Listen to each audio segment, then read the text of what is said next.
A battle is brewing in Zimbabwe over control of the country's newly found diamond wealth. 3 companies have been licensed to mine and export the diamonds, potentially worth billions of dollars. But the benefits are yet to be seen by the people of Zimbabwe. Even the Prime Minister claims he doesn't know where the money is going, and that's straining an already fragile power-sharing arrangement. Africa correspondent Ginny Stein reports.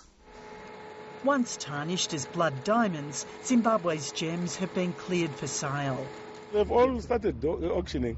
I mean, the DMC has sold their diamonds, Engine has sold their diamonds, and all the recently certified companies have sold their diamonds. Mining at Chiadzwa, possibly the world's richest alluvial diamond find, is now operating around the clock.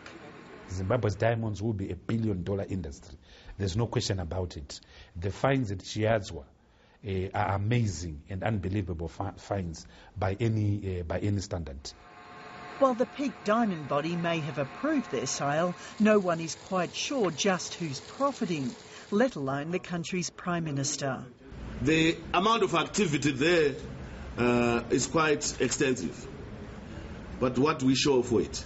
It is a good thing Zimbabwe has diamonds. It is a bad thing that the government is not utilising them transparently and with honesty.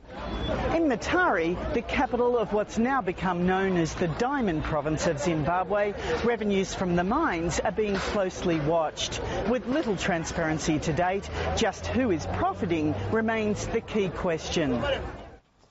Farai Maguwu has been keeping a close eye on Chiadzwa since the government sent in security forces to seize control at the height of a diamond panning frenzy.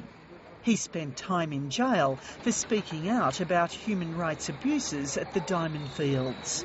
I think now we have got about 3 companies which have been licensed to export now. Within a few weeks we should be able to review whether that decision means we now have some paper trail of how our diamonds are being exported, whether this money is being properly accounted for, and whether this money is making an impact on the Zimbabwean people. 3 years into a power-sharing government made up of unequal partners, control of this wealth could decide the country's future.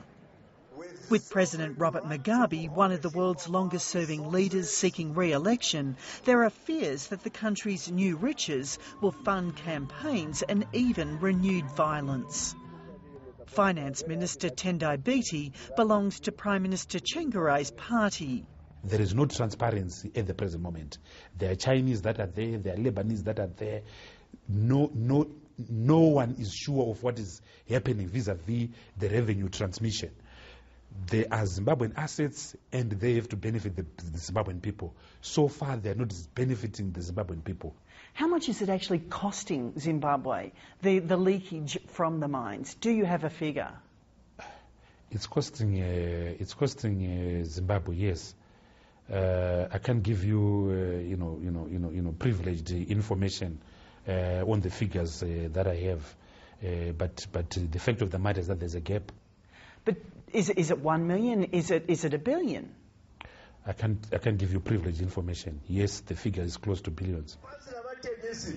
At 88, Robert Mugabe wants an election this year, regardless of committing to electoral and constitutional reforms. For now, Zimbabwe continues to mark time.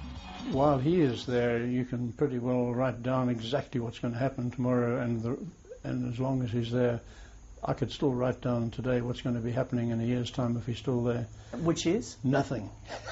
Virtually nothing is allowed to happen.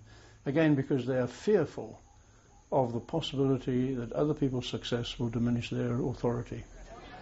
The first step to real change is tied to a new constitution, and that could be ready within weeks. While term limits are likely to be set, a transitional clause is expected to allow President Mugabe to run for office again. Ginny Stein, Lateline.